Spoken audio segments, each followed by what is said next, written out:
एक real story बता रहा हूं। क्लास 10th का ये लड़का विनय 2026 में इसने बोर्ड एग्जाम्स दिए और इसने सब कुछ बढ़िया तरीके से लिखा, पूरा सोशल साइंस का पेपर अटेम्प्ट किया, फिर भी सीबीएसई वालों ने इसे मार्क्स नहीं दिए। पता है क्यों? क्योंकि इस बेचारे को यह नहीं पता था, ये टॉपर तो था, इसके प्री बोर्ड्स में अच्छे मार्क्स आए थे, बट बोर्ड एग्जाम में लिखते वक्त इसे यह तक नहीं पता था कि रूल्स चेंज हो गए हैं और अब अलग तरीके से आंसर शीट में लिखना है साइंस में और अलग 4 हिस्सों में लिखना है सोशल साइंस में।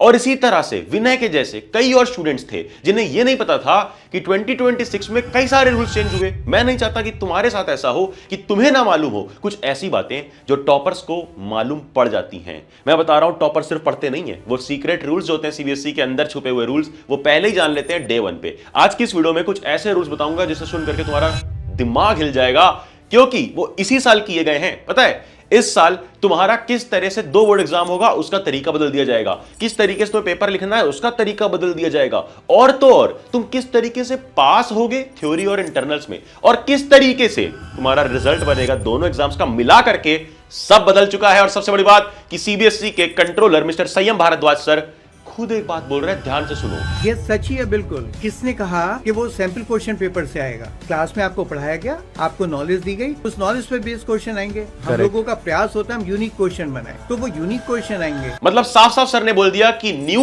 एंड यूनिक क्वेश्चंस बनेंगे, पुराने क्वेश्चंस नहीं बनेंगे। तो अब कैसे पढ़ना है सीबीएसई के नए रूल्स के अकॉर्डिंग फॉर बोर्ड एग्जाम 2027, आज की इस वीडियो में बताऊंगा। बहुत डिटेल में ब्रेक डाउन किया है, एंड तक देखना। बट उसके पहले कमेंट टाइप करना, yes I will know all CBSE rules.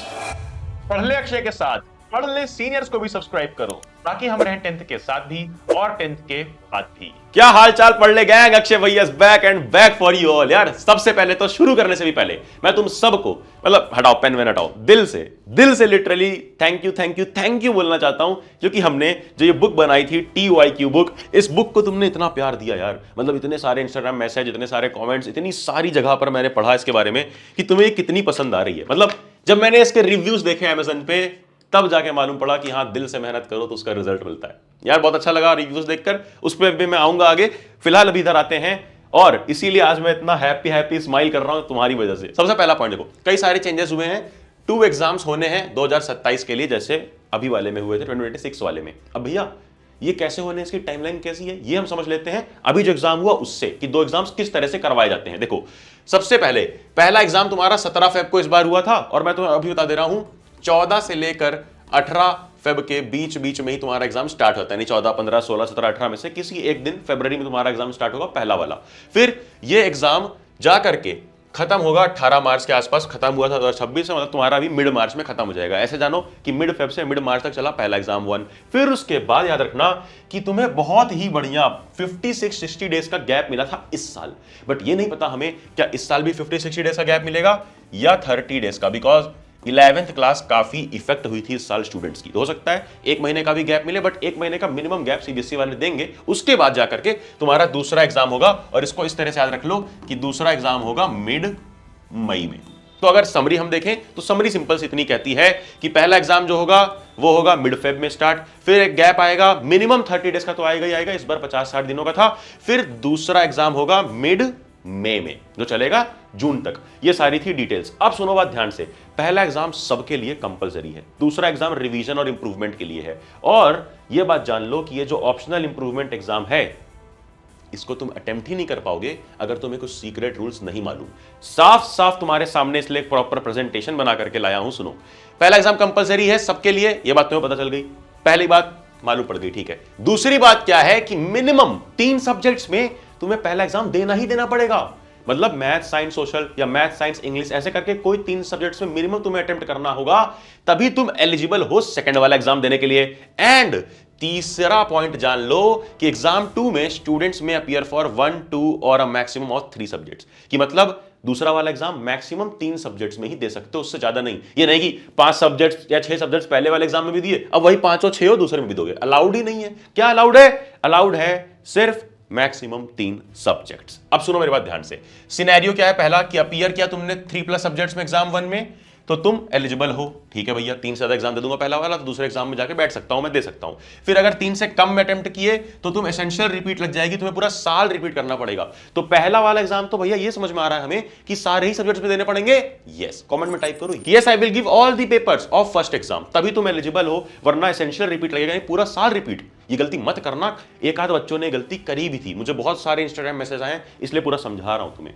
फिर तीसरा, अगर इमरजेंसी है विदाउट मेडिकल सर्टिफिकेट तो भी तुम्हें ईआर मार्क कर दिया जाएगा, तो मेडिकल सर्टिफिकेट लगाना पड़ेगा अगर मान लो जाने अनजाने में तुम्हारा एक्सीडेंट वगैरह हो गया जब एग्जाम 1 चल रहा होगा तब।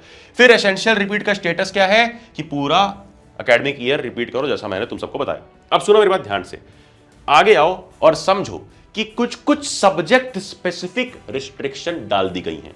मतलब भैया क्या कि दूसरा एग्जाम सारे सब्जेक्ट्स में नहीं दे सकते हो, मतलब उन्हीं में दे सकते हो जिनका थ्योरी वेटेज ग्रेटर देन 50% है। मतलब जिनका थ्योरी का पेपर, जैसे मैथ्स में, साइंस में, सोशल में, इंग्लिश में, ये 4 सब्जेक्ट्स में 80 मार्क्स का थ्योरी का पेपर होता है, तो 100 में से 80% हो गया, तो इसमें दे सकते हो। बट जहां पर आ जाता है तुम्हारा आईटी, सीए, एआई और सेकंड लैंग्वेज जैसे हिंदी, संस्कृत, गुजराती, पंजाबी, ये सब में सेकंड एग्जाम अलाउड बिल्कुल भी नहीं है, ये बात याद रख लो। ये वो कंफ्यूजन क्लियर कर रहा हूं जो आखिरी तक रहती है, मैं चाहता हूं डे 1 पे क्लियर रहे तुम्हें।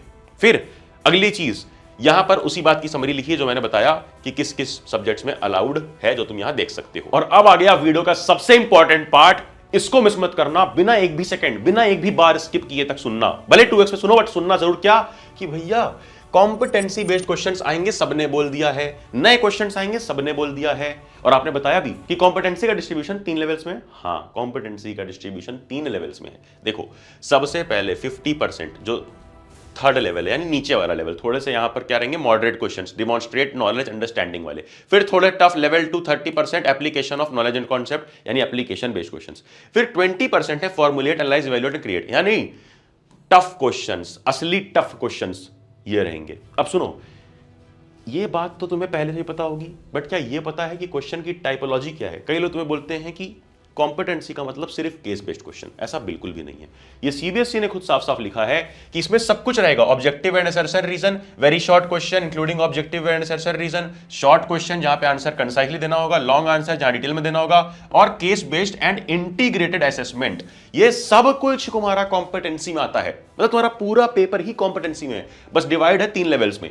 और मैं चाहता हूं कि तुम एक बार, बस एक बार मेरे कहने पे ये बुक कंसीडर करना, क्योंकि एक लौती बुक है पूरे मार्केट में जिसके अंदर हर क्वेश्चन इसी 3 लेवल के हिसाब से बनाया गया है।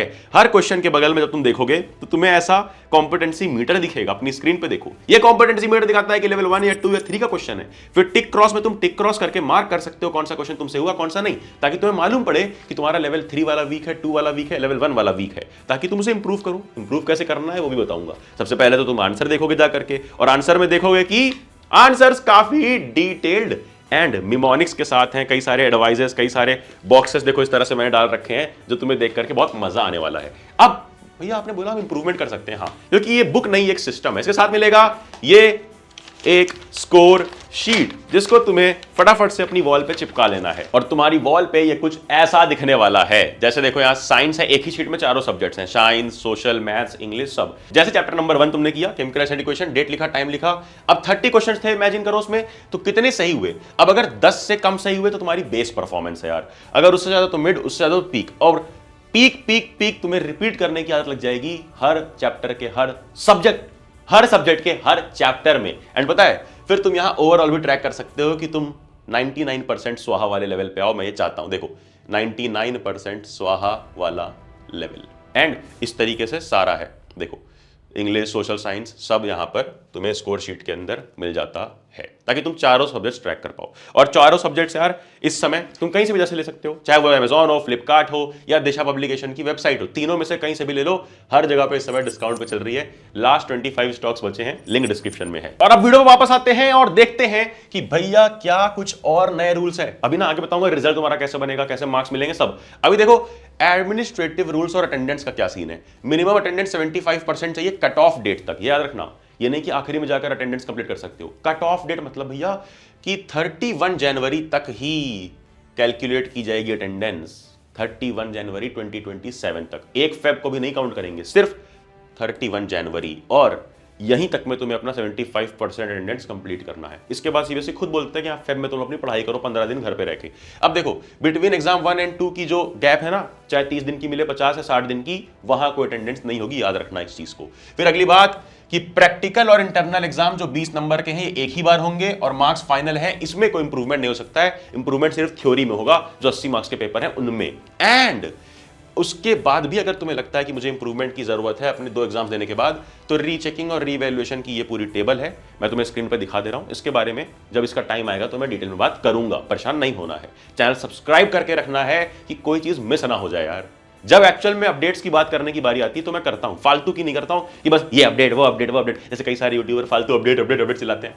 मत पढ़ा करो उस चक्कर में, टाइम वेस्ट है, सिंपल टाइम वेस्ट है यार, कुछ बता रहा हूं। आगे आ जाओ। आगे जो मैं बता रहा था कि आंसर कैसे लिखना है जिससे उस बेचारे बच्चे विनय के साथ बहुत बड़ा नुकसान हुआ था, तुम्हारे साथ ना हो। आंसर देखो, आंसर बुकलेट के सेक्शन बना करके तुम्हें लिखने हैं। आंसर बुकलेट में पहले से बन के नहीं आएगा, आंसर बुकलेट तो बिल्कुल वैसी आएगी, प्लेन सी। तुम्हें उसमें साइंस के पेपर में 3 सेक्शन बनाने हैं, फिजिक्स का, केमिस्ट्री का एंड बायो का।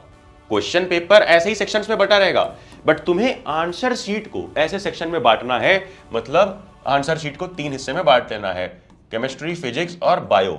और केमिस्ट्री के सवाल फिजिक्स में नहीं करना, बायो के सवाल केमिस्ट्री में नहीं करना, मिसमैच नहीं करना है। सेम गोज विथ 4 सेक्शन बनेंगे, history, civics, geography and economics, SST के पेपर के अंदर। देख लो साफ साफ लिखा है कि this a new pattern, even a correct answer written in the wrong section will receive 0 marks, always check the section heading. तो याद रखना इस बात को, गलती मत करना। अब सुनो अगली बात कि पासिंग क्राइटेरिया क्या है। यह सबसे बड़ा चेंज आया है इस बार कि तुम्हें थ्योरी एग्जाम और इंटरनल एग्जाम में अलग अलग पास होना है। इंटरनल जो 20 मार्क्स का है उसमें मिनिमम तुम्हारे 7 नंबर होने चाहिए, तभी तो उसमें पास माने जाओगे, और 80 मार्क्स वाले में मिनिमम 26 नंबर, तभी पास माने जाओगे। पहले होता था कंबाइंड टोटल, अब कंबाइंड टोटल नहीं चलने वाला, अब अलग अलग सेपरेटली पास होना है। इसका मतलब क्या है कि कोई सेफ्टी नेट नहीं है इंटरनल का, वहां भी पढ़ना पड़ेगा, थ्योरी पे फोकस करना पड़ेगा। पहले लोग क्या करते थे, थ्योरी में 15 नंबर आए लेकिन 20 नंबर मिल गया इंटरनल का तो 35 हो गया, मतलब पास होते थे ओवरऑल। अब ऐसा नहीं होगा, अब थ्योरी पे अलग से पास होना है और इंटरनल मार्क्स मैटर करते हैं। चलो अब इसके बाद आखिरी चीज याद आती है कि भैया मैंडेटरी अपार आईडी है जो हमें बना लेनी है, ये स्कूल से तुम पता कर सकते हो। अपार आईडी की भी डिटेल मैं तुम्हें स्क्रीन पर दिखा दे रहा हूं, और अब फटाफट से देख लो कि तुम्हारा रिजल्ट कैसा दिखने वाला है। यहीं पर तुम्हें पूरी समरी मिल जाएगी।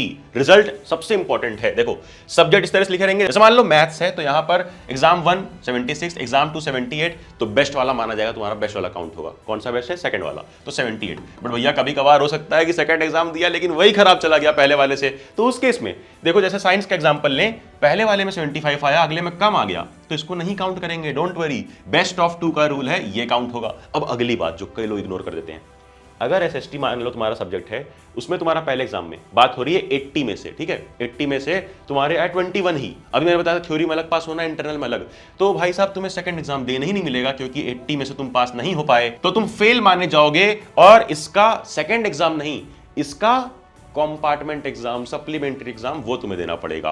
फिर वहीं अगर हिंदी ऐसा सब्जेक्ट है तो यहां पर पहले ही क्रॉस रहेगा, क्योंकि सेकंड एग्जाम का ऑप्शन हिंदी जैसे सब्जेक्ट्स में नहीं है। वहां जो मार्क्स तुम्हें मिल गए वही तुम्हारा बेस्ट मार्क्स है। तो आई गेस तुम्हें ये वीडियो हो सकता है थोड़ी लंबी पड़ गई हो, बट मैंने हर एक रूल को डिटेल में समझाने की कोशिश करी। इसके बाद तुम्हें कोई अपडेट वीडियो, कोई ये वो देखने की जरूरत नहीं है, सब इसी में कंप्लीट है। इसके बाद तुम्हें बस अपनी पढ़ाई पर फोकस करने की जरूरत है। एंड आई वांट कि इस बार फालतू के पुराने क्वेश्चन, ये क्वेश्चन वो क्वेश्चन, क्वेश्चन बैंक, ये वो सैंपल पेपर सब हटाओ।